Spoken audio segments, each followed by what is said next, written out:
No one thinks they're a traitor. They think they're smarter than the moment they're living in. They believe the system will fall, the war will end, and the people who planned ahead will survive. In 1941, some men in America didn't fear the law. They believed history was about to change sides. They didn't steal secrets. They didn't pull triggers. They planned. And that's the dangerous part. Because the mind crosses the line long before the body does. And by the time you act, you've already decided who you are. This is the story of how belief becomes conspiracy.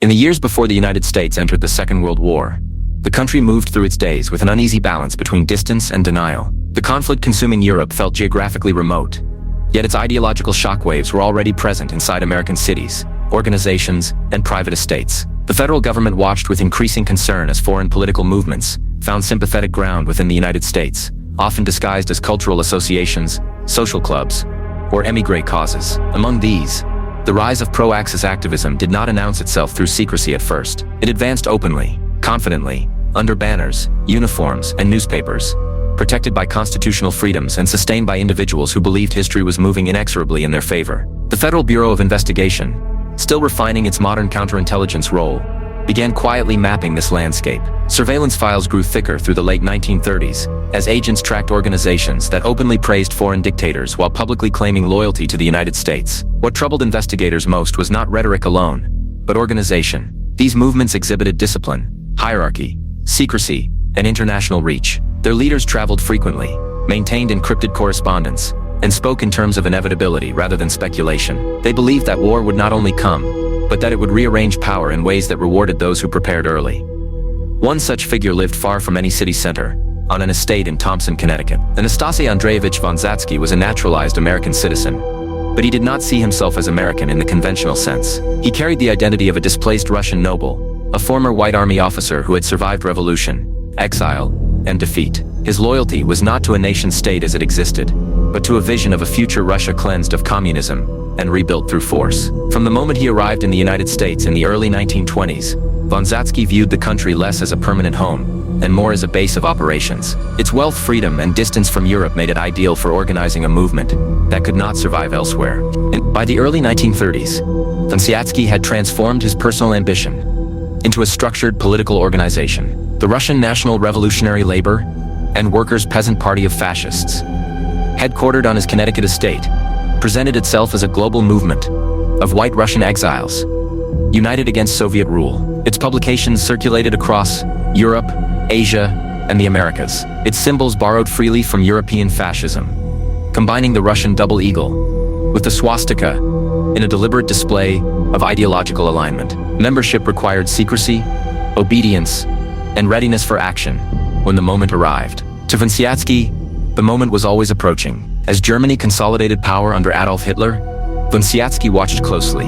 He studied not only the military campaigns, but the political methods, the fusion of nationalism, authoritarianism, and mass mobilization. He believed Germany represented a necessary instrument in the destruction of Soviet communism. While he publicly denied subordination to any foreign power, his writings, travel patterns, and associations revealed a persistent effort to position himself favorably with Axis authorities. His goal was not to serve Germany permanently, but to use German victory as a pathway back into Russia, where he imagined himself participating in a new regime built on fascist principles. During the same period, a parallel movement was growing within German-American communities. The German-American Bund, evolving from earlier organizations, openly celebrated National Socialism on American soil. Its rallies drew thousands. Its camps trained youth in discipline and ideology. Its leaders framed their activities as cultural pride, while mirroring the structure and symbolism of the Nazi Party. The Bund attracted attention not only for its scale, but for its brazenness. It did not operate in shadows. It marched, saluted, and published. It tested the limits of American tolerance, assuming that legality equaled safety. The intersection between these movements was not accidental. Vonsiatsky recognized that the Bund offered something his own organization lacked: access to a mass base, political protection through numbers, and direct alignment with Germany's ruling party. While ideological differences existed, particularly concerning the future of Russia, both sides shared a conviction that communism must be destroyed and that democratic systems were too weak to prevent it. Cooperation did not require formal alliance. It required shared momentum. By the late 1930s, the FBI had begun tracking these relationships with greater intensity. Reports noted frequent meetings, shared mailing lists, overlapping rallies, and financial connections. Photographs placed leaders together at public events. Publications echoed similar language. Yet despite mounting evidence of ideological extremism, federal authorities faced legal limitations. Advocacy, however repugnant, remained protected speech. The challenge was determining when belief crossed into action. That threshold approached with the rise of Gerhard Wilhelm Kunze. Born in the United States, but ideologically devoted to Germany, Kunze rose rapidly through the ranks of the German-American Bund. He was disciplined, aggressive, and methodical. As national leader, he controlled communication, enforced obedience, and emphasized preparation. Unlike many of his predecessors, Kunze understood logistics. He traveled extensively, visiting Bund units across the country, observing infrastructure, transportation routes, and military installations. His movements attracted FBI attention not because of what he said publicly, but because of where he went and how often. As Europe moved toward war, Kunze's activities intensified. He spoke less in broad ideological terms and more in operational language. His travelogues began to resemble reconnaissance. His correspondence suggested urgency. When Germany invaded Poland in 1939, the tone within both the Bund and Vonsiatsky's organization shifted. Victory seemed plausible. Timelines shortened. Planning accelerated. The outbreak of war in Europe did not immediately draw the United States into conflict, but it changed enforcement priorities. Federal agencies expanded surveillance under national defense mandates. Files that had once been dormant were reopened. Financial transactions were scrutinized. International travel attracted attention. The assumption that extremist organizations were merely symbolic began to erode as evidence accumulated that some members were preparing for a wartime role. By 1941, the FBI had identified a convergence point. Vonsiatsky and Kunze, though leading separate organizations, were now linked through shared objectives and mutual utility. Vonsiatsky possessed wealth, international contacts, and a global propaganda network. Kunze possessed organizational discipline, operational ambition, and detailed knowledge of American territory. Their collaboration was not declared publicly, but it was evident in actions. Money changed hands, meetings were held discreetly, plans were discussed beyond the scope of legal political activity. The situation escalated during the summer of 1941. Kunze, facing growing legal pressure in the United States, and sensing that his usefulness depended on reaching Germany, began preparing to leave the country. Vonsiatsky supported this effort financially, believing that Kunze's arrival in Germany would enhance his own standing with Axis authorities. The plan was not merely escape, it was repositioning. Kunze carried with him knowledge, gathered over years of travel and observation, knowledge that could be valuable in wartime planning. At the same time, international tension reached a breaking point. Relations between the United States and Japan deteriorated rapidly. Diplomatic efforts failed. Intelligence agencies warned of impending conflict within extremist circles. Speculation hardened into expectation. War was no longer theoretical. It was imminent. When the Japanese attacked Pearl Harbor on December 7, 1941, the United States entered the war fully and irrevocably. Overnight, the legal environment changed. Organizations that had operated openly found themselves under immediate suspicion. Leaders who had once spoken freely now faced arrest. Borders closed. Travel routes vanished. What had been preparation became liability.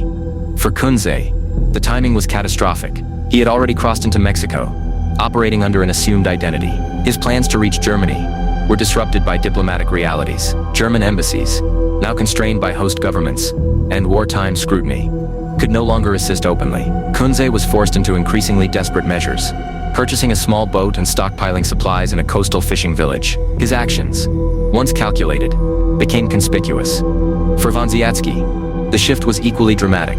The same estate that had functioned as a political headquarters now attracted intense federal interest. His extensive files, weapons collections, and correspondence, once protected by legality, became evidence. The FBI moved decisively, armed with expanded wartime authority and months of accumulated intelligence. The arrests that followed did not occur in a vacuum. They were the culmination of years of observation, documentation, and restraint. When federal agents acted in the spring and summer of 1942, they did so with precision. Each arrest was timed. Each charge reflected a careful balance between proven fact and demonstrable intent. The objective was not to punish belief, but to dismantle a conspiracy that had crossed from ideology into preparation for espionage.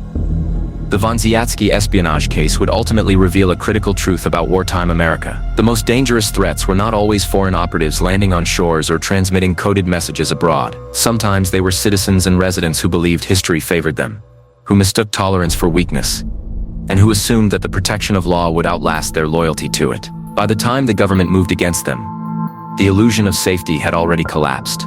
This story begins before arrests, before indictments, before courtrooms. It begins in the space between belief and action, where ideology hardened into conspiracy, and where the outcome of a global war seemed close enough to touch. The men involved believed they were positioning themselves on the winning side of history.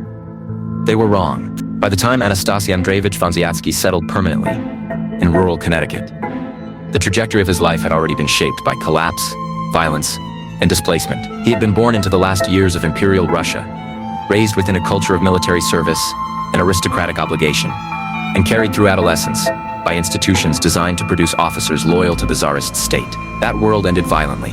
The Russian Revolution dismantled the social order that had defined his family for generations, and the ensuing civil war forced Vonsiatsky into armed opposition against the Bolsheviks. He fought with the white forces until defeat became inevitable, sustaining wounds and illness before escaping Russia through the chaotic evacuation of the Crimea in 1920. The loss of homeland did not diminish his sense of purpose, it hardened it. Exile carried him across Europe, through Constantinople, Paris, and London, where he survived by the support of wealthy patrons and sympathetic émigrés. He arrived in the United States in 1921, young, wounded, and determined to reclaim what he believed history had stolen. America offered him something no other country could: distance from the Soviet state, legal freedom to organize, and access to wealth. Within a short time, he secured employment, married a wealthy American woman, and embedded himself in a life of financial security that freed him from ordinary labor. That security became the foundation of his political ambitions. Vonsiatsky became a naturalized American citizen in 1927, a status that granted him both protection and legitimacy. Publicly, he was a foreign-born patriot, enjoying the liberties of his adopted country. Privately, he regarded American citizenship as a strategic necessity, rather than an identity. His loyalty remained fixed on a future Russia that existed only in his imagination. The Soviet Union, in his view, was an illegitimate occupation that would eventually collapse under its own contradictions or be destroyed by force. He intended to be ready when that moment arrived. During the late 1920s and early 1930s, Vonsiatsky immersed himself in white Russian political circles, scattered across Europe and the Americas. He initially affiliated with existing émigré organizations, devoted to anti-communist propaganda, learning their methods and limitations. He concluded that many were too disorganized, too cautious, or too compromised by internal disputes to achieve meaningful results. By 1933, he decided to build his own movement, one that rejected hesitation and embraced discipline, hierarchy, and secrecy. The organization he founded carried a name deliberately expansive in scope: the Russian National Revolutionary Labor and Workers' Peasant Party of Fascists. It was designed to signal inclusivity across class lines, while remaining ideologically rigid. Vonsiatsky positioned himself as the undisputed leader, adopting the title Vogt, and structured the party along authoritarian lines. Membership applications required personal details, ideological commitment, and a pledge of obedience. The party's slogan emphasized God, nation, and labor, reflecting its fusion of religious symbolism, nationalism, and anti-Marxist fervor. From its headquarters on Vonsiatsky's Connecticut estate, the organization operated as both political center and private domain. The property itself reinforced the atmosphere he cultivated. Weapons were displayed openly. Uniforms, banners, and relics from Imperial Russia adorned the buildings. Party meetings blended political instruction with ceremonial ritual. The setting was not accidental. Vonsiatsky believed environment shaped loyalty, and he intended his followers to feel they were participating in a disciplined movement, rooted in history, rather than a loose association of exiles. Propaganda became the organization's primary instrument. Vonsiatsky financed and edited a publication titled The Fascist, which circulated among white Russian communities worldwide. The paper praised European authoritarian regimes, condemned Soviet leadership, and presented fascism as the only viable antidote to communism. It framed global events through a lens of inevitability, portraying the rise of strong men in Europe as confirmation that history favored decisive leadership over democratic compromise. While the publication claimed independence from foreign governments, its content consistently aligned with Axis narratives. Vonsiatsky's wealth made this operation sustainable. His wife's inherited fortune covered printing costs, international postage, travel and subsidies to sympathetic publications abroad. The organization did not rely on dues. Financial dependence flowed upward, reinforcing loyalty to the leader. This arrangement also insulated the party from external scrutiny, as its funding did not require public fundraising or visible transactions. As the movement expanded, Vonsiatsky began traveling extensively. He undertook world tours in the mid-1930s, visiting cities across Asia, the Middle East and Europe. These journeys served multiple purposes. They allowed him to establish contact with émigré communities, assess political climates, and cultivate relationships with individuals connected to Axis governments. He observed how fascist states organized society, how propaganda was disseminated, and how opposition was neutralized. Each trip reinforced his conviction that authoritarian systems were not temporary aberrations, but the future. In Germany, Italy, and Japan, Vonsiatsky sought recognition without formal commitment. He avoided explicit declarations of allegiance while signaling ideological compatibility. His objective was flexibility. He understood that foreign governments valued utility over loyalty, and he intended to present himself as an asset rather than a subordinate. If the Soviet Union collapsed under external pressure, he wanted to be positioned as a legitimate Russian alternative acceptable to the victors. Within the United States, his activities began attracting attention. Federal authorities noted the scale of his correspondence, the international reach of his publications, and the symbolism used by his organization. At first, these observations remained largely academic.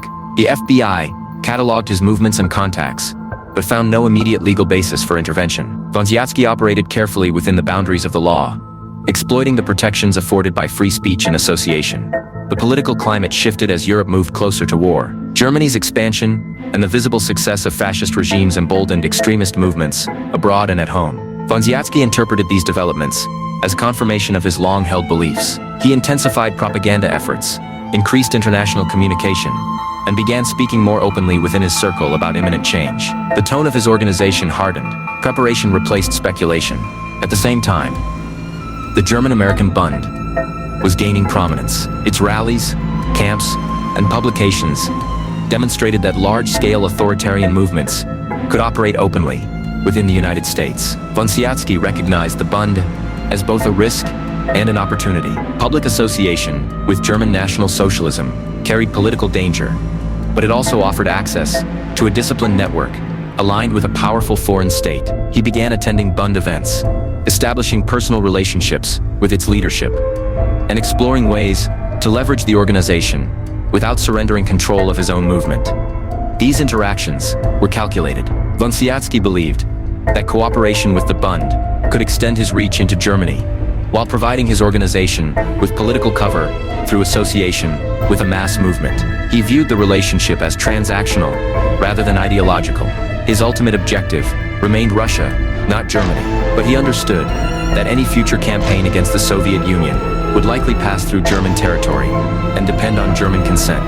By the late 1930s, Vonsiatsky had become a familiar figure in extremist circles on both sides of the Atlantic. He was wealthy, well-connected, and relentless. He spoke with certainty about outcomes that others only speculated upon. He believed history favored those who prepared early and acted decisively. The approaching war, in his view, would erase old constraints and reward those positioned to seize opportunity. The FBI's assessment evolved accordingly. What had once appeared as ideological advocacy began to resemble strategic positioning. Vonsiatsky's movements, finances, and associations suggested planning beyond propaganda. His estate functioned not merely as a residence, but as an operational hub. His correspondence hinted at coordination rather than commentary. Investigators noted these developments carefully, understanding that the line between belief and conspiracy was narrowing.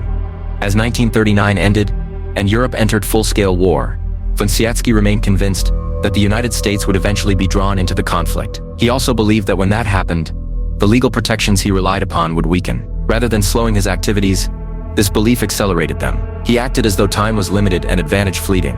The Count in Connecticut had built a movement, secured resources, and aligned himself with forces he believed destined to win. He did not yet see himself as a criminal or a traitor. He saw himself as a man preparing for history to catch up with him. The consequences of that belief were already forming, unseen but inevitable, as federal investigators continued to observe, record, and wait. By the early 1930s, Anastase Vonsiatsky no longer viewed his political activity as an experiment or a personal crusade.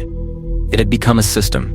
From his estate in Connecticut He began constructing an organization designed to outlast personalities and survive setbacks. The Russian National Revolutionary Fascist Party was not conceived as a debating society or a cultural club. It was built as a disciplined apparatus, meant to remain dormant when necessary, and active when opportunity presented itself. Its structure reflected Vonsiatsky's conclusions about why previous White Russian movements had failed. Too much fragmentation, too little authority, and no unified command.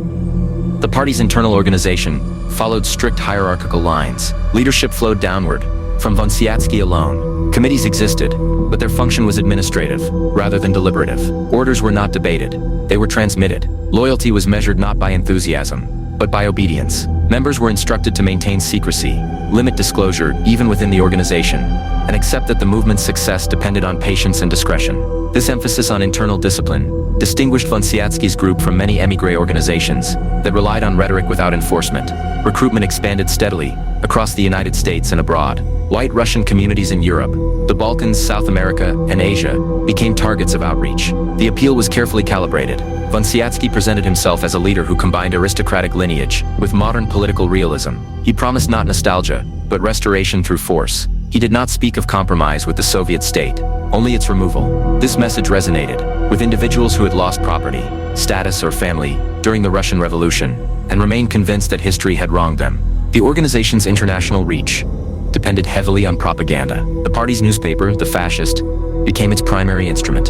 Published in Russian, it circulated through legal and semi-legal channels to émigré populations worldwide. Each issue reinforced a consistent narrative. Communism was unnatural, democratic systems were weak, and authoritarian leadership represented the future. Articles praised the efficiency and resolve of fascist governments in Europe, while portraying the Soviet Union as fragile and internally divided. Global events were interpreted as steps toward an inevitable confrontation that would end with the collapse of Bolshevik power.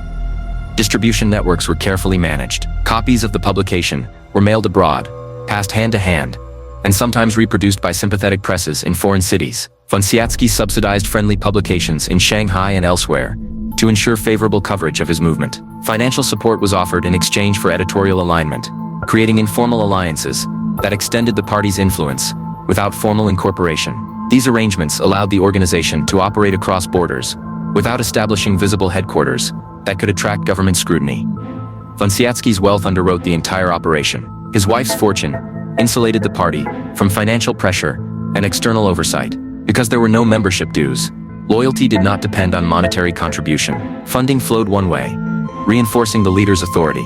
This structure also shielded the organization from financial investigation, as its expenditures were absorbed into Vonsiatsky's personal accounts and appeared indistinguishable from private spending. The absence of public fundraising eliminated the need for transparency. World travel became a central feature of Vonsiatsky's strategy. Between 1934 and 1939, he undertook multiple global journeys, following nearly identical routes through Asia, the Middle East, and Europe. These trips were not tourism. Each stop served a specific purpose: strengthening local branches, assessing political conditions, and cultivating contacts who could provide protection or access. In cities with significant White Russian populations, he met privately with sympathizers, reinforced organizational discipline, and delivered ideological instruction. In regions controlled by Axis powers or their allies, he observed how authoritarian systems operated in practice. These travels also served a signaling function. Vonsiatsky presented himself as a global figure, not a provincial exile. His presence at gatherings abroad reinforced the perception that his organization was growing and internationally relevant. Photographs, reports, and articles circulated afterward, amplifying his stature within the movement. The repetition of these trips, following the same routes and contacts, demonstrated his intent to maintain continuity rather than improvisation. In Germany, Vonsiatsky encountered both opportunity and constraint. While he admired the Nazi regime's decisiveness and anti-communist posture, he quickly learned that German authorities tolerated no independent movements that competed for influence over Russian émigrés. Members of his organization operating inside Germany were pressured by state security to disengage or face consequences. This reality forced Vonsiatsky to adjust his strategy. Rather than building an overt presence within Germany, he sought indirect legitimacy through association with organizations that enjoyed official favor abroad. This calculation drew him closer to the German-American Bund. The Bund's size, visibility, and ideological alignment made it a useful intermediary. By cultivating friendly relations with its leadership, Vonsiatsky could signal compatibility with German interests without establishing a prohibited organization inside the Reich. The relationship also offered potential protection for his followers in Europe, who could point to connections with Bund leadership in the United States as evidence of political alignment. Within the United States, Vonsiatsky's activities remained carefully calibrated. He attended Bund rallies, social functions, and commemorations, making his presence visible, but not dominant. He allowed photographs to be taken, understanding their value as political currency abroad. He avoided public declarations that could tie him irrevocably to German policy, preserving plausible deniability. His approach was pragmatic. He intended to benefit from association without becoming subordinate.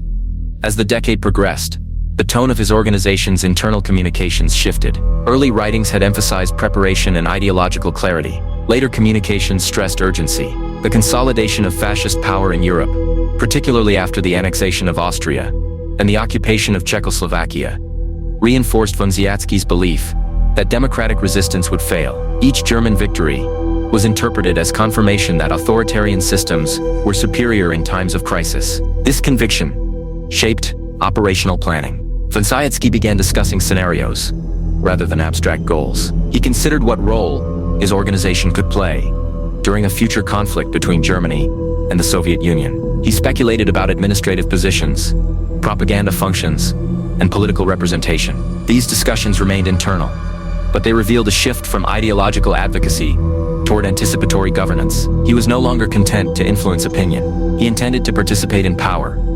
Federal authorities monitored these developments with growing concern. While no single action constituted a crime, the cumulative pattern suggested coordination and long-term planning, aligned with foreign interests. The FBI expanded its files, tracking Vonsiatsky's travel, correspondence, and financial activity. Reports noted his extensive foreign contacts and the consistency of his messaging. Analysts debated whether his activities represented mere ideological alignment or preparation for espionage. The absence of overt intelligence transmission complicated enforcement.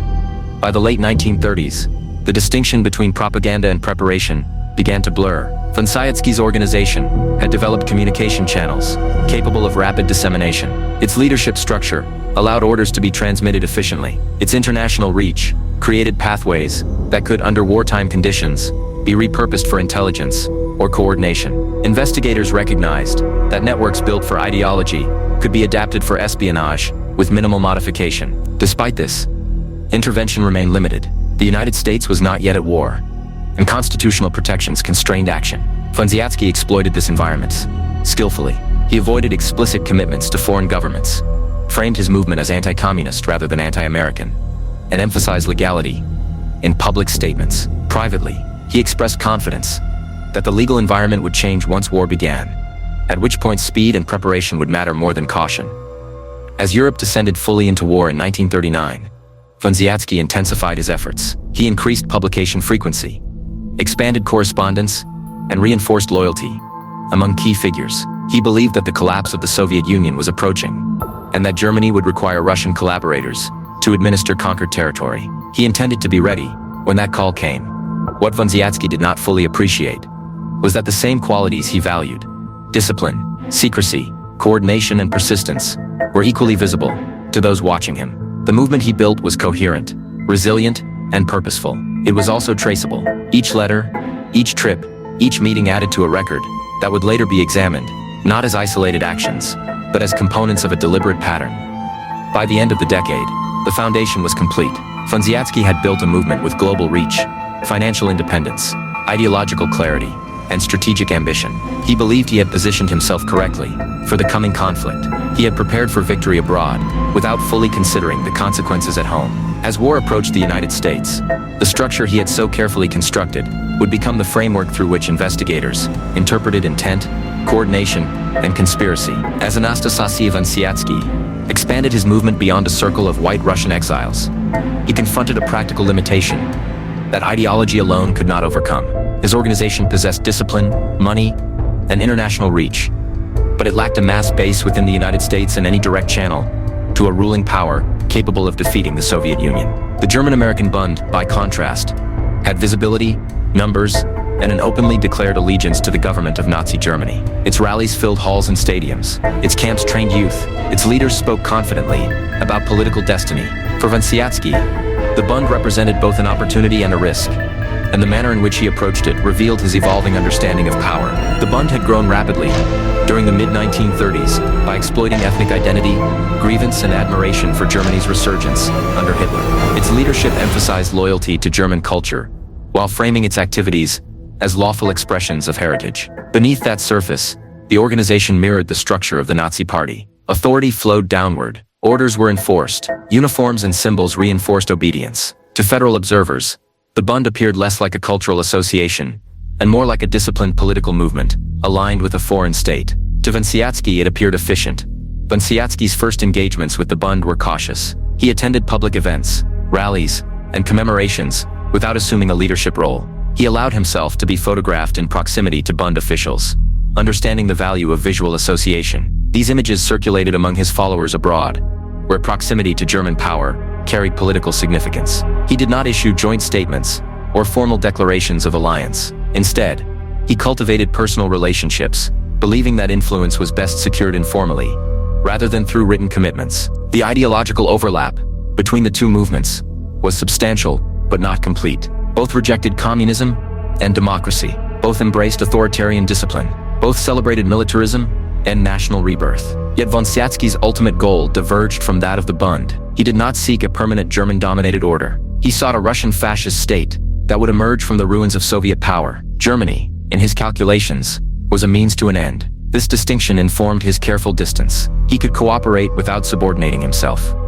The Bund's leadership, for its part, recognized Vonsiatsky as useful. He brought money, international contacts, and access to Russian émigré networks that German authorities valued. His publications reinforced anti-Soviet narratives that aligned with Nazi objectives. His presence lent the Bund an aura of internationalism, suggesting that German National Socialism inspired loyalty beyond ethnic Germans. This mutual utility allowed the relationship to deepen without formal structure. Vonsiatsky's interactions with Bund leaders intensified as European events accelerated. Germany's annexations and military successes emboldened extremists abroad. Bund gatherings became more confident in tone, less defensive about public hostility. Vonsiatsky attended major events, including large rallies where fascist symbolism was displayed openly. He observed the choreography of mass mobilization, the disciplined movements of uniformed members, and the effectiveness of spectacle in reinforcing loyalty. These observations reinforced his belief that authoritarian movements succeeded not through persuasion alone, but through ritual and command.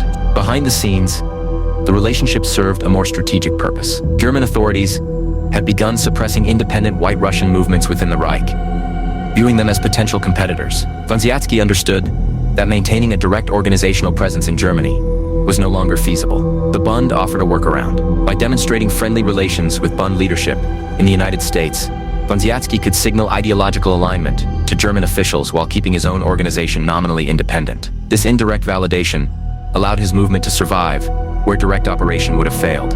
The FBI took note of these developments. Agents recorded Vonsiatsky's presence at Bund events, his financial assistance to Bund figures, and the circulation of his publication among Bund members. While none of these actions were illegal in isolation, together they suggested a convergence of extremist movements operating within the United States with aligned foreign interests. Investigators began to view Vonsiatsky not as an isolated agitator, but as part of a broader ecosystem of pro-Axis activity. The relationship also influenced Vonsiatsky's internal strategy. He adopted elements of the Bund's organizational model, reinforcing discipline and secrecy. He emphasized obedience and readiness for action. He encouraged his followers to study the methods of successful fascist movements, rather than indulge in nostalgia. The Bund served as a living example of what could be accomplished openly within the United States under the cover of legality. As war approached in Europe, the Bund's rhetoric grew increasingly hostile toward American political leadership. Public sentiment turned against it. Congressional hearings, press investigations, and growing protests placed the organization under scrutiny. Vonsiatsky observed this shift carefully. He understood that visibility carried risk. While the Bund continued to operate openly, Vonsiatsky maintained a lower profile, allowing the Bund to absorb public hostility, while he preserved his organization's flexibility. This calculated distance did not prevent collaboration. Financial transactions flowed quietly. Publications were exchanged. Support was offered when Bund leaders faced legal difficulties. Vonsiatsky's assistance to Bund figures was not framed as charity, but as investment. He believed that maintaining goodwill with Bund leadership would prove valuable once Germany moved against the Soviet Union. He assumed that wartime conditions would erase domestic opposition and elevate those who had aligned themselves early. The arrest and conviction of prominent Bund leaders for unrelated crimes, introduced a new variable. The organization's leadership structure weakened. Internal disputes intensified. Vonsiatsky assessed these developments with pragmatism. He did not attempt to intervene directly or assume control. Instead, he focused on preserving connections that could be activated later. His interest lay not in the Bund's survival as an American organization, but in its utility as a bridge to German authorities. By 1940, federal pressure on extremist movements increased. Registration requirements for foreign-influenced organizations threatened to expose networks that had operated discreetly. Vonsiatsky publicly denied any foreign allegiance, emphasizing his American citizenship and anti-communist focus. Privately, he continued cultivating relationships that contradicted this narrative. The duality was deliberate.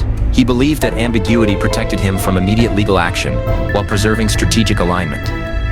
The Bund's decline did not diminish its value to Vonsiatsky. Even as public support eroded, the organization retained a core of disciplined members and experienced organizers. These individuals possessed skills transferable to clandestine operations, secure communication, obedience under pressure, and familiarity with surveillance avoidance. Vonsiatsky recognized that such skills could be repurposed if circumstances required. As Europe descended further into war, and the United States edged closer to involvement, the nature of Vonsiatsky's calculations changed. The Bund had demonstrated the limits of open extremism in a democratic society. Its visibility made it vulnerable. Vonsiatsky adjusted accordingly, shifting emphasis toward preparation rather than display. He began considering how networks built under legal cover could operate once legality collapsed, under wartime authority.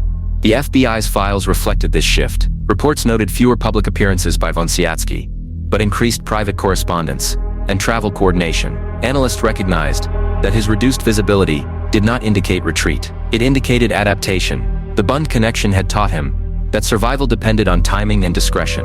By the end of 1940, the alliance between Vonsiatsky and the Bund existed less as a public association and more as a shared history of cooperation and mutual understanding. It had served its purpose. Vonsiatsky had gained exposure, legitimacy in extremist circles, and indirect alignment with German power. The Bund had gained resources, international symbolism, and ideological reinforcement.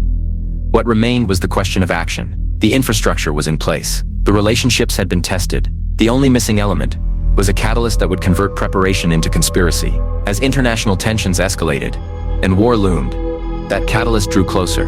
The Bund connection had been a proving ground. The next phase would require more than association. It would require movement, coordination, and risk. And it would expose the limits of legality that had protected these men for so long. Gerhard Wilhelm Kunze entered the public record long before he became a central figure in a wartime conspiracy. But his significance was not immediately apparent. Born in the United States, educated in American schools, and fluent in the customs of his adopted country, Kunze embodied a contradiction that would later define his role. He was legally American, socially mobile, and outwardly ordinary, yet ideologically committed to a foreign authoritarian state. Unlike many extremists drawn to rhetoric and symbolism, Kunze was drawn to structure. He did not merely admire National Socialism. He studied how it functioned. His early involvement with German nationalist organizations began in the early 1930s, when ethnic German movements in the United States were reorganizing around the rise of Adolf Hitler.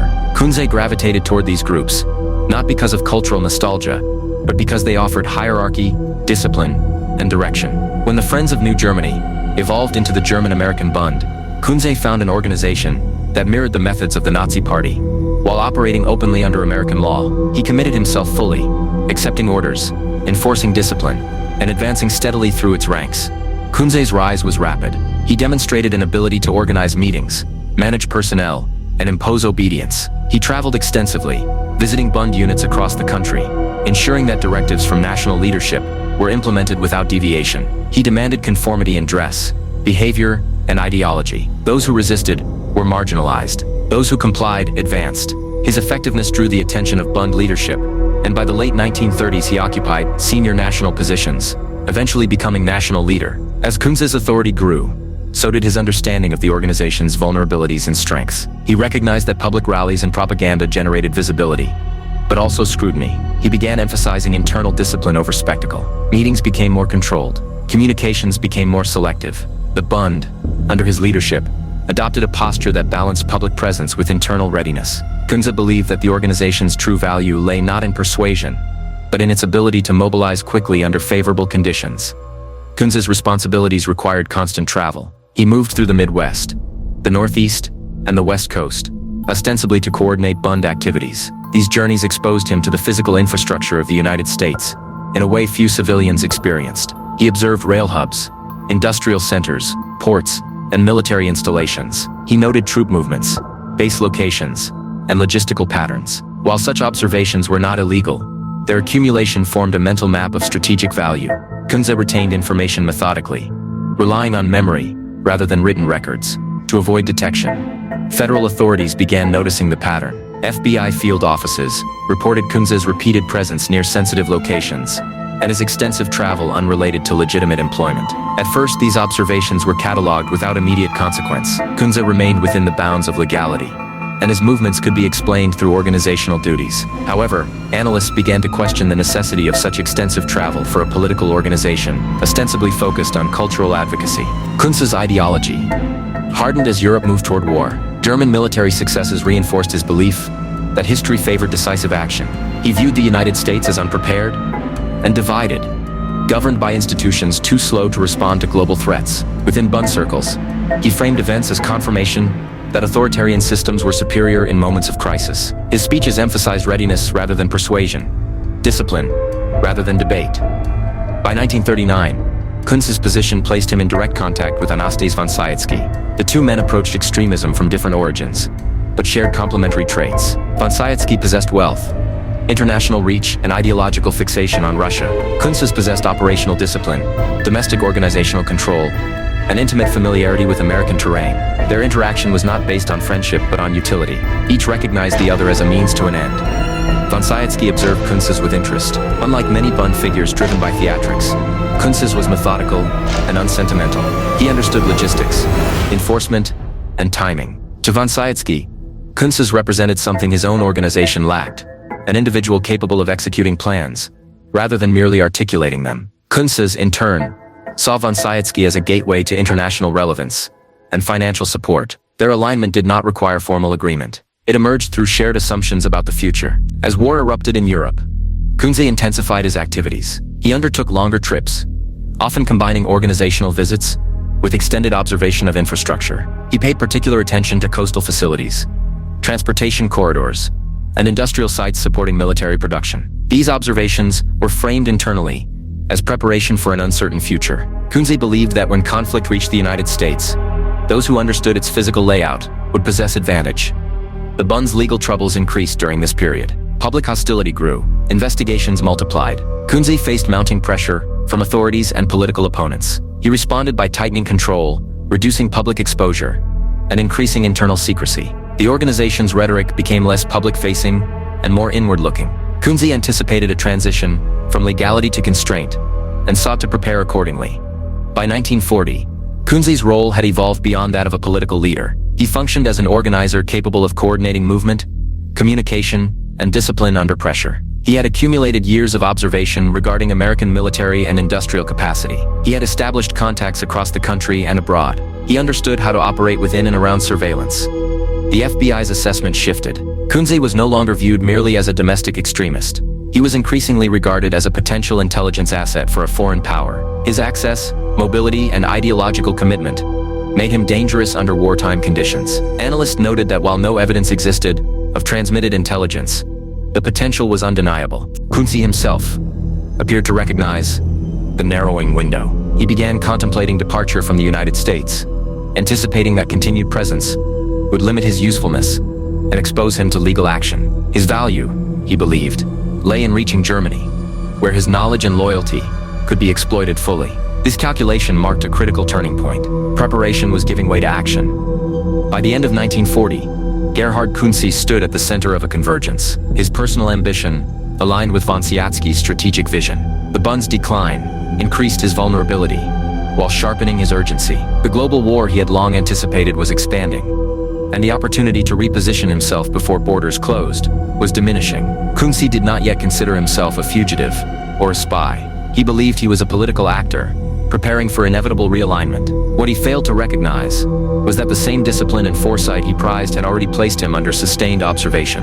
His movements, associations, and intentions were no longer abstract to those watching. They were components of a pattern approaching its breaking point. By the opening months of 1941, Gerhard Kunze's movements inside the United States no longer resembled the routine travel of a political organizer. His journeys had become longer, more deliberate, and less predictable. He moved through the country with the confidence of someone who believed time was shortening. While the German-American Bund continued to exist in name, its public functions had diminished under pressure from investigations, prosecutions, and growing public hostility. Kunze adapted by shifting his focus inward and outward simultaneously, tightening internal control while expanding his personal range of observation across the nation. Kunze traveled through the Midwest, the Pacific Coast and the Southwest, often combining multiple destinations into a single circuit. He passed through industrial centers where war production had begun to accelerate, ports where naval activity increased steadily, and regions hosting airfields, training camps and logistical hubs. He observed patterns, rather than isolated facts.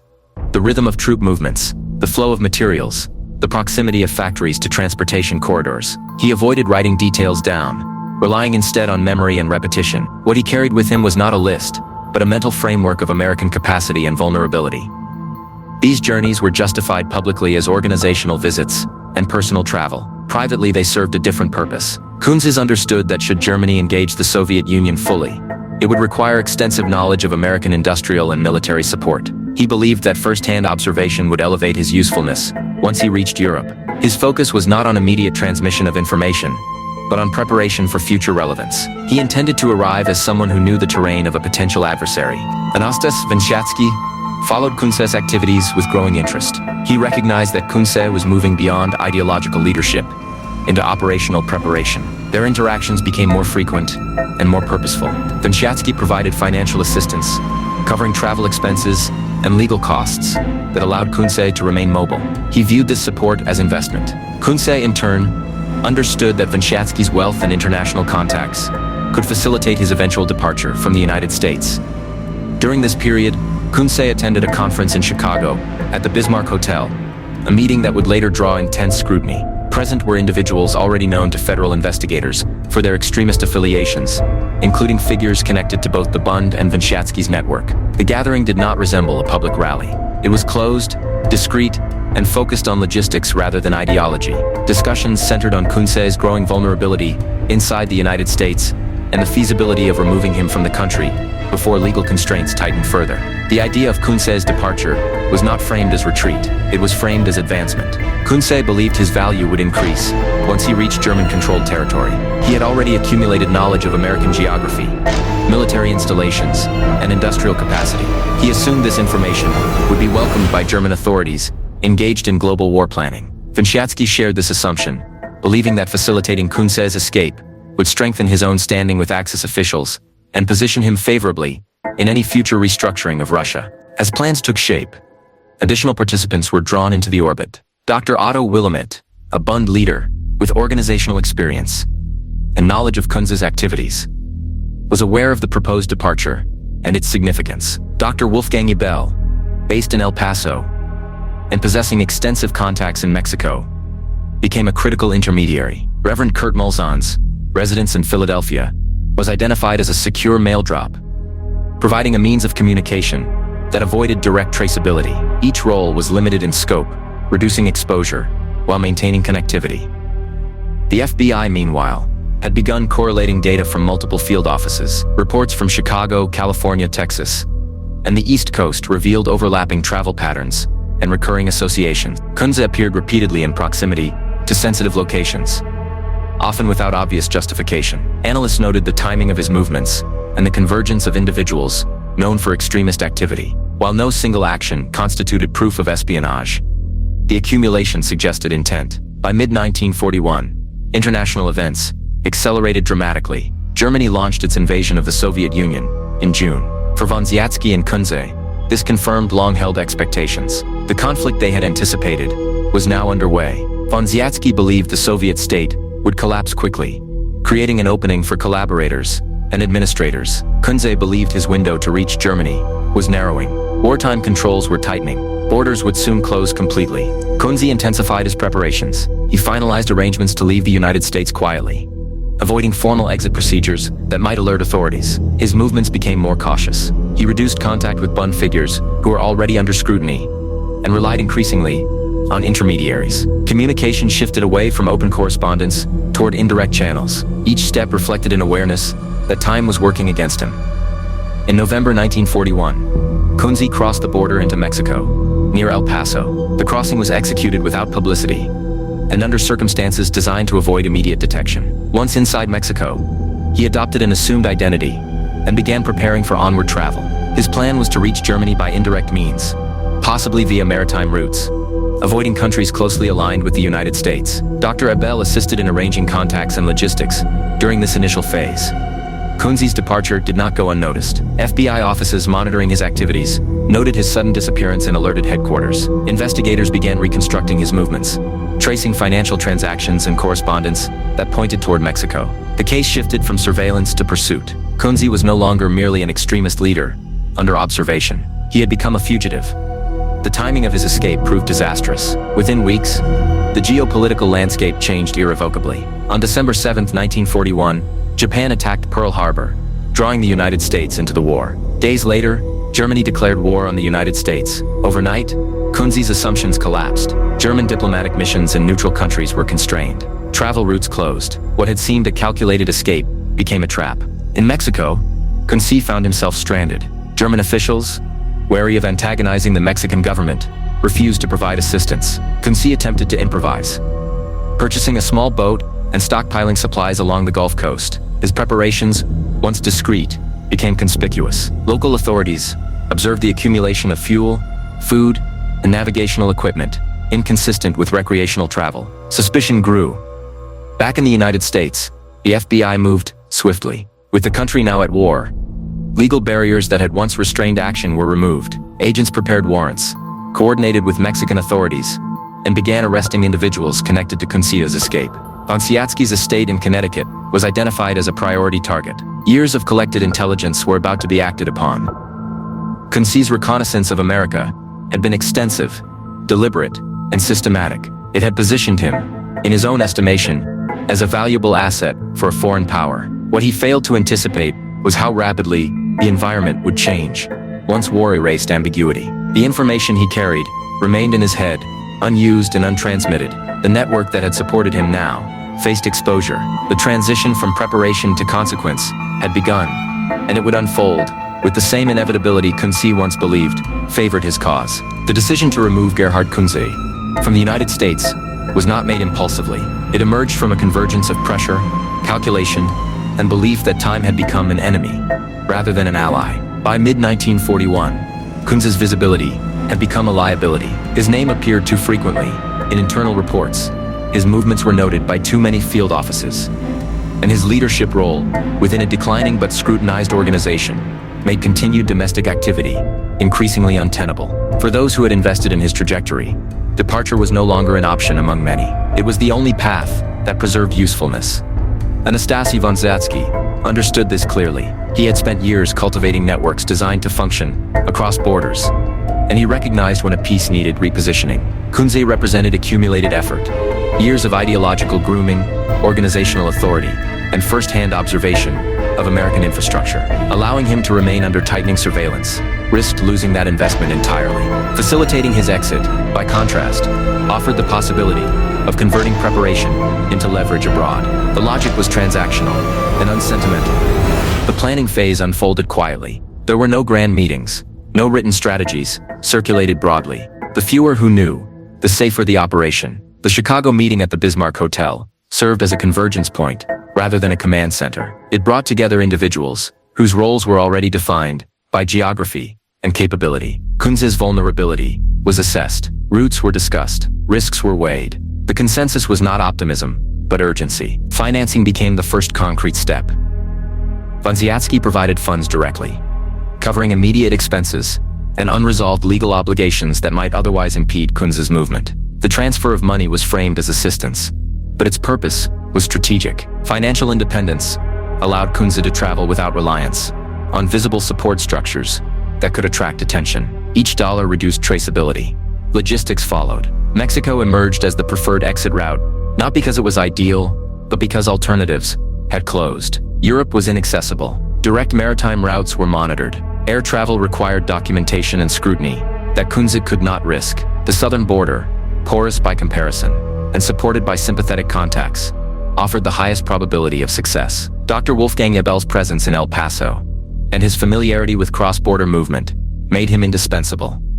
Communications were adjusted accordingly. Direct correspondence ceased. Messages were relayed through intermediaries or routed through addresses unlikely to attract scrutiny. Reverend Kurt Malzahn's residence in Philadelphia functioned as one such node, providing a stable location disconnected from Kunze's immediate movements. The use of mail drops was deliberate, reflecting an understanding that overt contact would expose the network. Each participant knew only what was necessary to perform his role. Dr. Otto Willem.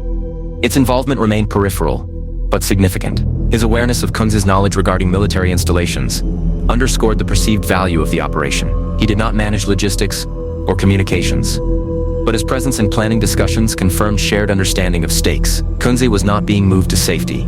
He was being advanced toward relevance. Throughout this period, the FBI continued assembling fragments. Financial anomalies, unexplained travel, and sudden changes in communication patterns were noted. Analysts compared timelines and observed correlation rather than coincidence. Kunze's movements toward the southwest aligned with known contacts. Surveillance reports began to reference Mexico explicitly. The case shifted from ideological monitoring toward preparation for enforcement. Kunze crossed the border near El Paso in early November 1941. The crossing was unremarkable in execution, designed to appear ordinary and attract no attention. He carried no incriminating documents. His identity, at least on paper, was altered. Once inside Mexico, he began the next phase, attempting to reach Germany through indirect means. It was at this stage that planning encountered reality. German diplomatic missions in Mexico were constrained by neutrality and increasing scrutiny. Assistance that might once have been discreet now carried unacceptable risk. Kunze sought contact nonetheless, believing that his ideological credentials and prior position would secure support. Instead, he encountered caution. Germany's priorities had shifted. Protecting diplomatic standing with Mexico outweighed the value of one individual, regardless of preparation. Kunze adapted. He moved to Mexico City, then toward the Gulf Coast, searching for alternatives. Each move narrowed options. Air routes were inaccessible.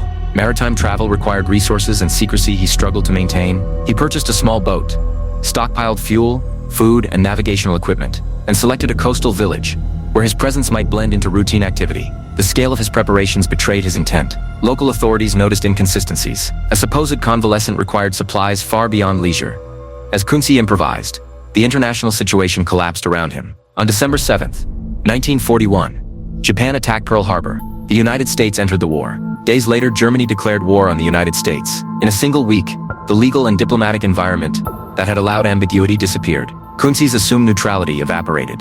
He was no longer a traveler or exile. He was an enemy national operating under false pretenses.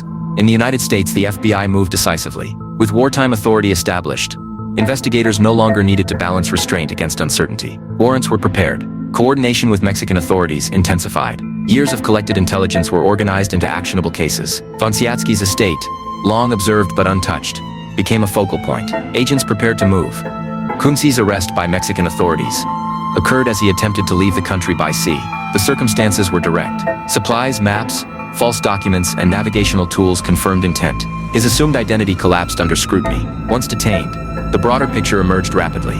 Information already shared between agencies filled gaps. Kunze was transferred to Mexican federal custody, then handed over to American authorities under diplomatic agreement.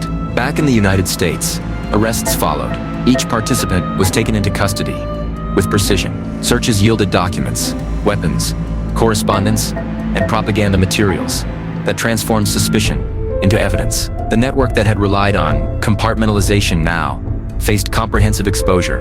What had been designed as limited assistance was reconstructed as coordinated conspiracy. The escape plan had failed, not because of a single misstep, but because it depended on conditions that no longer existed. It assumed time, ambiguity, and tolerance. War erased all three. The same discipline and foresight that had enabled preparation could not compensate for the abrupt collapse of the environment in which that preparation had occurred. For Vonsiatsky, the failure marked a turning point. His long-cultivated belief that events would unfold in his favor collided with the reality of state power under wartime conditions. The infrastructure he had built now functioned as evidence rather than advantage. The men he had positioned as assets became liabilities. The escape plan, conceived as advancement, became the final act that transformed ideology into prosecutable action. It provided the connective tissue between belief, preparation, and intent. In attempting to move Kunze beyond American reach, the conspirators had crossed the threshold they had long approached, but never fully entered. The consequences of that crossing were already unfolding, and they would not be limited to one man stranded on a foreign shore. When Gerhard Kunze crossed into Mexico in November 1941, he entered a landscape shaped by uncertainty rather than refuge. The border crossing itself was unremarkable, chosen precisely because it blended into the daily movement of traders, laborers, and travelers, whose lives depended on routine invisibility. Kunze carried no material that could immediately betray his purpose. His intent was to disappear, not through isolation, but through assumption, by becoming unremarkable, long enough to reposition himself beyond reach.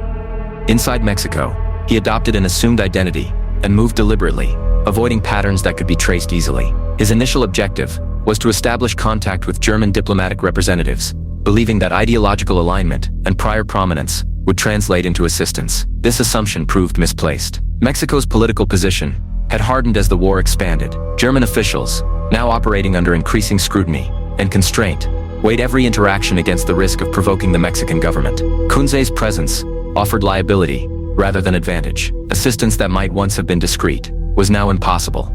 Kunze adjusted course repeatedly. He traveled from border regions to Mexico City, then toward coastal areas, along the Gulf. Each relocation reflected a narrowing of options. Air travel required documentation and visibility he could not risk. Formal maritime routes were monitored. Neutrality no longer provided protection. His plans shifted from structured passage to improvisation, driven by the belief that movement itself preserved opportunity. Along the Gulf Coast, Kunze selected a small fishing village, where his presence could be explained through illness and retreat. He rented modest accommodations and began preparing for departure by sea. The scale of his preparations betrayed the urgency of his situation. Supplies accumulated rapidly, fuel far beyond local necessity, preserved food sufficient for weeks, navigational tools, maps of the Caribbean and Atlantic approaches. The purchases were methodical, but conspicuous. Locals noticed. Authorities were alerted. Kunze's behavior reflected increasing isolation. Communications with former contacts became sporadic. Financial resources dwindled.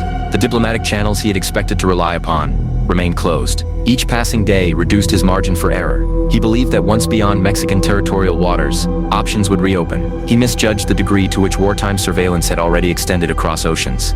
Mexican authorities acted before Kunze could depart. His arrest occurred at the point where preparation became execution. The assumed identity collapsed under scrutiny. Documents, maps, and equipment confirmed intent incompatible with his stated purpose. Once detained, Kunze's situation deteriorated rapidly. Information already shared between Mexican officials and American intelligence agencies contextualized his actions. He was no longer viewed as an isolated foreigner, but as a fugitive connected to a broader conspiracy.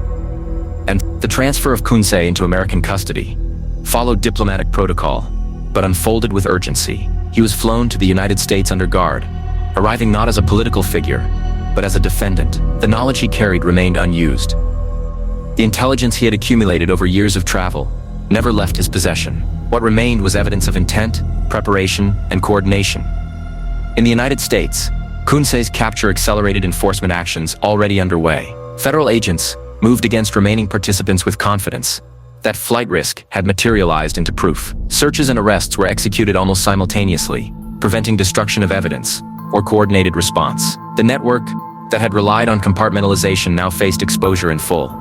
Kunze's flight to Mexico marked the end of ambiguity. It demonstrated that extremist ideology had evolved into operational movement, aimed at serving a foreign power during wartime. For prosecutors, it provided the missing link between belief and conspiracy. For investigators, it confirmed that patience had been warranted. For Kunze, it marked the moment when preparation ended and consequence began. The attempt to escape had been driven by the assumption that history favored those who acted early and decisively. Instead, it revealed how quickly conditions could invert. The border that promised passage became a trap. The neutrality that seemed protective became irrelevant. Kunze's journey south, intended as a path toward relevance, became the final act that sealed his fate and set the stage for the dismantling of the entire conspiracy. With Gerhard Kunze in custody, the uncertainty that had surrounded the investigation evaporated.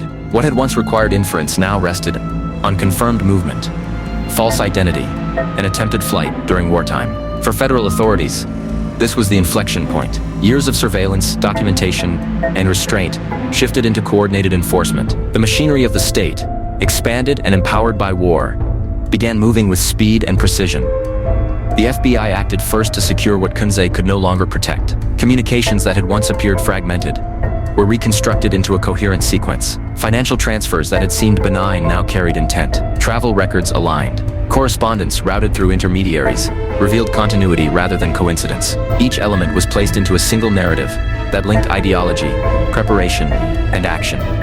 Anastase Vonsiatsky's estate in Thompson, Connecticut, became the focal point. For years it had been observed from a distance, cataloged rather than entered. Now it was approached as an operational center.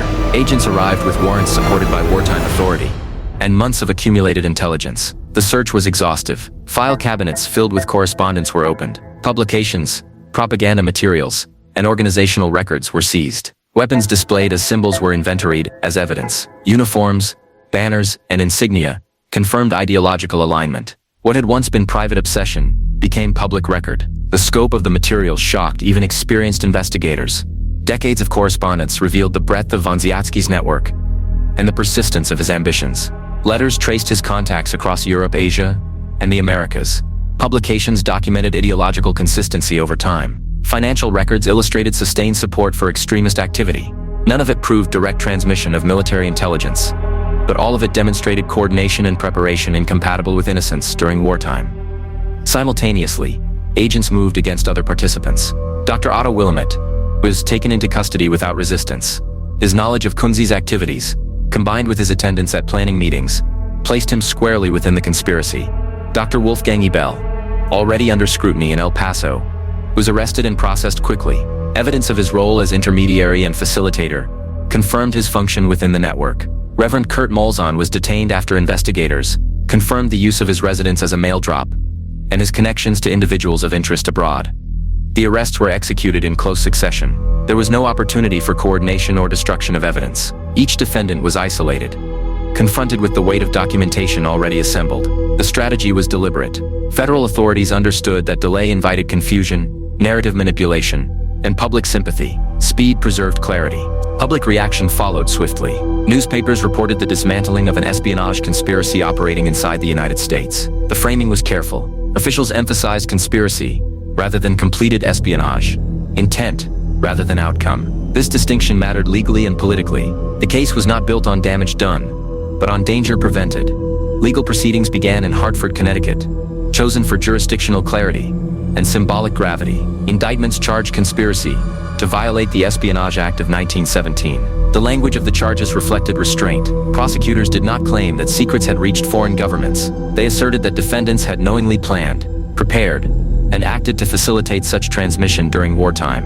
For Vonsiatsky, arrest represented a collapse of the world he had constructed. The estate that had embodied authority and permanence became a crime scene. The organization he had controlled through secrecy was exposed in detail. The wealth that had insulated him from consequence could not shield him from federal power under war conditions. His American citizenship, once a strategic asset, now heightened a sense of betrayal associated with the charges. The defendants' responses diverged. Some recognized immediately that resistance would be futile. Others clung briefly to the belief that ideology might still be mistaken for legality. The FBI's documentation eliminated ambiguity. Each participant's role, limited though it may have been, was contextualized within the whole. Compartmentalization, once a protective strategy, now worked against them by demonstrating deliberate design. Kunze, returned from Mexico under guard, faced the most severe consequences. His attempted escape transformed suspicion into proof of intent. His years of travel, observation, and preparation were no longer hypothetical risks. They were part of a demonstrable effort to reach a foreign power during wartime. He was processed swiftly, arraigned, and transferred to face charges alongside his co-conspirators. As the case moved toward trial and plea negotiations, one fact became increasingly clear. The absence of transmitted intelligence did not weaken the prosecution. On the contrary, it emphasized prevention as success. Federal authorities framed the case as evidence of vigilance rather than failure. The conspiracy had been dismantled before damage occurred, validating years of restraint and observation. The net that closed around the conspirators did so without drama or excess. There were no public spectacles, no violent confrontations. The power of the state manifested through paperwork, warrants, and coordination. The men who had believed themselves prepared for historical transformation were undone by documentation and timing. The tightening of the net revealed the imbalance they had misjudged. They had believed ideology created momentum that institutions could not resist. War proved the opposite. Institutions, once mobilized, moved faster and with greater reach than any private network. What had seemed like careful preparation now appeared exposed and brittle. By the time the defendants were assembled in federal custody, the story had shifted irreversibly. This was no longer about movements, beliefs, or future possibilities. It was about accountability. The investigation that had waited patiently for years had reached its conclusion, not through speculation, but through action that left no room for retreat. The stage was set for judgment. Courtrooms would replace estates and hotel rooms. Evidence would replace ideology. The future these men had anticipated would not arrive.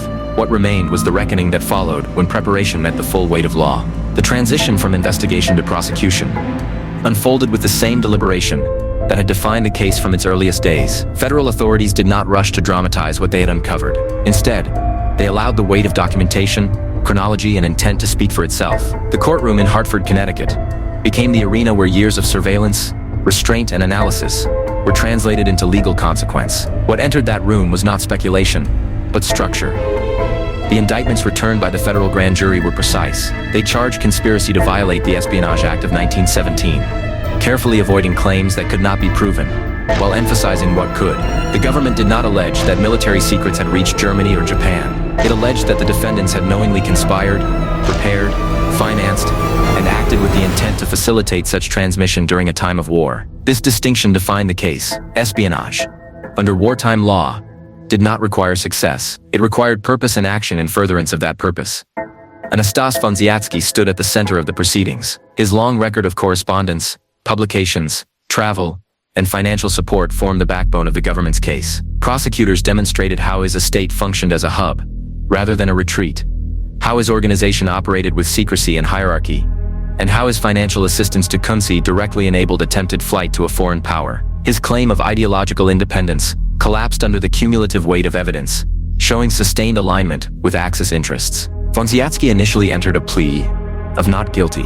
His legal team explored multiple avenues of defense, including efforts to question his mental competence and to recast his actions as abstract political belief. These strategies failed. Psychiatric examination did not remove responsibility, and the documentary record contradicted any claim of passivity. The evidence showed continuity, planning, and deliberate facilitation. Facing the inevitability of conviction, Vonsiatsky changed course. On June 22, 1942, he entered a plea of guilty. The decision marked the end of a political identity he had cultivated for decades. Gerhard Kunze's position was more severe. His attempted escape, assumed identity, and preparations for maritime departure provided the clearest demonstration of intent. Prosecutors outlined his years of travel, observation of military installations, and efforts to leave the country after war had begun. His case required no inference. The narrative of movement, preparation, and capture was sufficient on its own. Kunze entered a plea of guilty, acknowledging his role in the conspiracy. The sentence reflected his centrality. He received 15 years in federal prison, the longest term imposed among the defendants. Dr. Otto Wilhelmite and Dr. Wolfgang Abel followed similar paths. Both recognized that contesting the charges would only expose further evidence. Wilhelmite's knowledge of Kunze's intelligence value and attendance at planning meetings placed him firmly within the conspiracy. Abel's role as intermediary, facilitator, and communication conduit was documented beyond dispute. Both entered guilty pleas. Wilhelmite received a sentence of 5 years. Abel received 7 years, compounded by the revocation of his American citizenship on grounds of fraud. Reverend Kurt Molzahn alone chose to stand trial. His defense rested on minimization. He argued that his role was incidental, that his residence had been used without full understanding of its purpose. The jury rejected this framing. Evidence showed sustained contact, conscious cooperation, and awareness of Kunze's flight. Molzahn was convicted and sentenced to 10 years in federal prison. His term would later be commuted due to health concerns, but the conviction itself remained intact. The courtroom proceedings were notable for their restraint. There were no emotional appeals, no grandstanding. The government's case relied on sequence and consistency. Actions were placed in order. Communications were aligned with movements. Financial support was traced to outcomes. Each defendant's role was defined not in isolation, but in relation to the whole. The conspiracy emerged not as a sudden plot, but as the logical extension of years of preparation. Public reaction reflected the gravity of the moment. Newspapers emphasized the dismantling of an espionage ring, led by an American citizen during wartime. The case resonated because it challenged assumptions about loyalty and identity. These were not foreign agents parachuted into the country. They were residents, citizens, professionals, and public figures who had operated openly for years under constitutional protection. Their downfall illustrated the boundary between belief and action that wartime law enforced without ambiguity.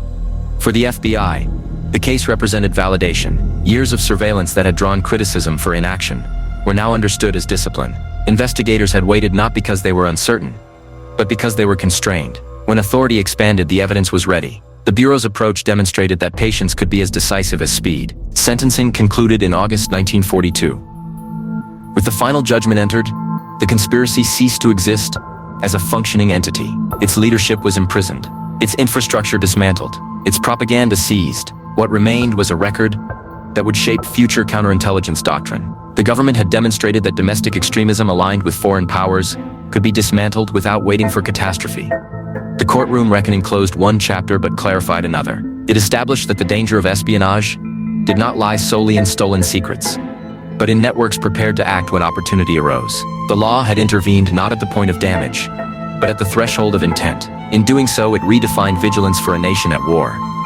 The defendants entered prison as men who had believed themselves positioned for history.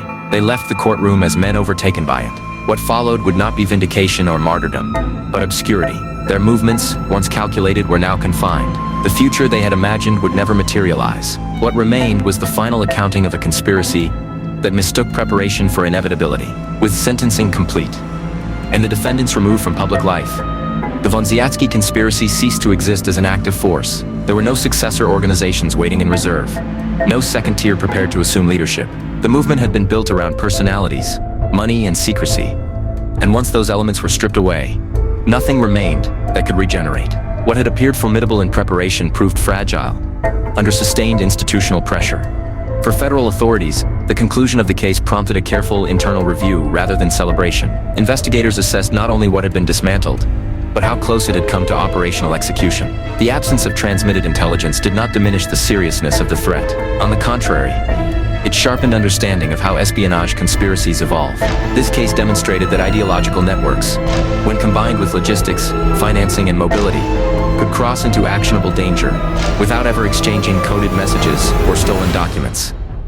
Anastase A. Vonsiatsky's imprisonment marked the collapse of a worldview he had cultivated since exile. His estate in Connecticut, once a symbol of permanence and authority, was reduced to a seized property, stripped of its political significance. The organization he had declared global in scope existed thereafter only in government archives and confiscated files. His belief that authoritarian victory abroad would elevate him at home had been inverted. War had not weakened the American state. It had clarified its reach. Gerhard Kunze's fate was more direct. His years of preparation, travel, and observation ended not in influence, but confinement. The knowledge he believed would make him indispensable to a foreign power was never delivered, never evaluated, and never used. His attempted escape, conceived as advancement, became the most decisive evidence against him. In the end, movement itself proved incriminating. His sentence reflected the reality that intent coupled with action carried greater weight than ideology alone.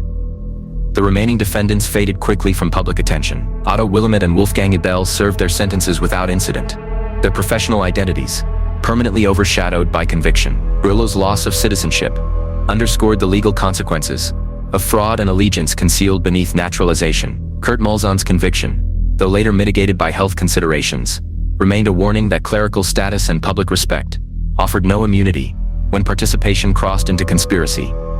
Beyond individual outcomes, the case reshaped how federal agencies evaluated domestic extremism. The investigation demonstrated that waiting did not equate to neglect. Surveillance without immediate intervention allowed networks to reveal themselves fully. Patterns emerged only over time. When wartime authority expanded enforcement capability, those patterns provided clarity rather than confusion. The Bureau's restraint became its strength. The Vonsiatsky case also marked a turning point in the decline of organized fascist movements within the United States. Public exposure, legal consequence, and wartime unity eroded whatever residual support such organizations retained. The German-American Bund, already weakened, disappeared entirely. White Russian fascist groups, fragmented and dissolved, deprived of leadership, funding, and credibility. The illusion that authoritarian movements could operate indefinitely under democratic protection was dispelled. From a historical perspective, the case illustrated a subtle but critical truth. Espionage is not defined solely by the theft of secrets. It is defined by preparation, aligned with foreign power during national emergency. The conspirators believed that legality protected them until success arrived. They misunderstood the nature of wartime law. Once the nation entered conflict, tolerance ended not at speech, but at coordination. No dramatic revelations followed the convictions. There were no hidden archives uncovered later. No proof that intelligence had slipped through unnoticed. The danger lay not in what was lost, but in what was prevented. The absence of damage was not evidence of exaggeration. It was evidence of timely intervention. As the war progressed and new threats emerged, the Vonsiatsky case receded into institutional memory. It remains cited within internal training, legal precedent, and counterintelligence doctrine. Its lessons were practical rather than symbolic. Watch patiently, document thoroughly, act decisively when the line is crossed. The men at the center of the conspiracy had believed they were preparing for a future shaped by force and inevitability. Instead, they encountered a system capable of absorbing pressure, adapting to crisis, and enforcing its laws without spectacle. History did arrive. It simply did not arrive on their terms. With the final sentence imposed, the record closed. The conspiracy was dismantled, its ambitions nullified, and its legacy reduced to a cautionary example. What had begun as belief hardened into preparation. Preparation crossed into action, and action met consequence. That sequence, once complete, left no room for revival. The case was closed. When the sentences were carried out, and the files were closed, the Vonsiatsky espionage case disappeared from the front pages with remarkable speed. Wartime America did not linger on defeated conspiracies. New threats emerged daily. Battles were fought overseas, and attention shifted toward survival and victory. Yet beneath that forward motion, the consequences of the case continued to shape policy, enforcement, and institutional memory in ways that were neither dramatic nor visible, but enduring. Anastase Vonsiatsky entered federal prison as a man whose identity had been built entirely around future expectation. For decades, he had lived not in the present, but in a projected moment when communism would collapse, and history would reward those who had remained ideologically pure and operationally prepared. Prison dismantled that framework. There were no movements to command, no networks to activate, no foreign victories to reinterpret as personal vindication. His world narrowed to routine and confinement, stripped of symbolism. The authority he had once exercised through secrecy and wealth could not be recreated behind walls governed by schedules and supervision. The organization he founded did not survive his removal. Without his money, control, and obsession, it dissolved almost immediately. Members scattered quietly, abandoning ideology without public renunciation. No manifesto followed the convictions. No successor claimed legitimacy. The movement that had once claimed global reach existed thereafter only as correspondence in government archives and propaganda stored as evidence. It left no political lineage. It produced no martyrdom. It ended not with resistance, but with silence. Gerhard Kunze's imprisonment followed a different trajectory, but reached the same conclusion. He had imagined himself as an asset to be evaluated, consulted, and employed by a victorious foreign power. Instead, his years of preparation resulted in obscurity. The intelligence he believed valuable was never tested, never weighed, and never requested. Confined within the federal prison system, his movement ceased entirely. The country he had mapped so carefully became inaccessible. The war he had anticipated progressed without his participation. His relevance ended the moment he attempted to secure it. The other participants receded even faster. Otto Wilhelm and Wolfgang Abel returned to anonymity upon release, their professional and identities permanently altered by conviction. Their roles in the conspiracy, limited but deliberate, followed them without commentary. Kurt Mulzahn's early release due to illness closed his chapter quietly. None of them re-emerged as political actors. None attempted to revive the causes they had served. Their involvement in history proved singular, rather than sustained.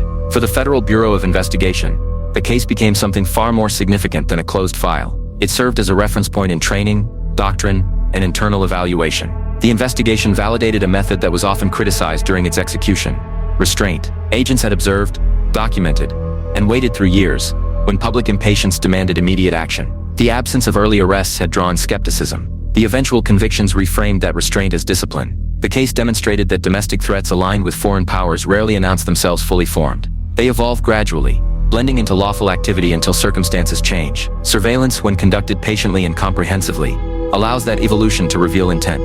The Bureau's approach in the Vonsiatsky case became a template: map networks, follow patterns, preserve evidence, and act decisively when authority permits. Legally, the case reinforced a critical principle. Espionage law did not require proof of damage. It required proof of conspiracy, preparation, and intent under conditions of national emergency. This interpretation shaped subsequent prosecutions during and after the war. The threshold was not success, but direction. The law recognized that prevention, rather than reaction, was the objective of national security enforcement. The Vonsiatsky case also clarified the limits of ideology as a motivator. Belief sustained preparation, but it did not guarantee relevance. Kunze's meticulous reconnaissance, Vonsiatsky's global correspondence, and years of propaganda produced no tangible outcome once conditions shifted. Ideology without adaptability became inertia. When the environment changed abruptly, those invested entirely in one future found themselves without alternatives.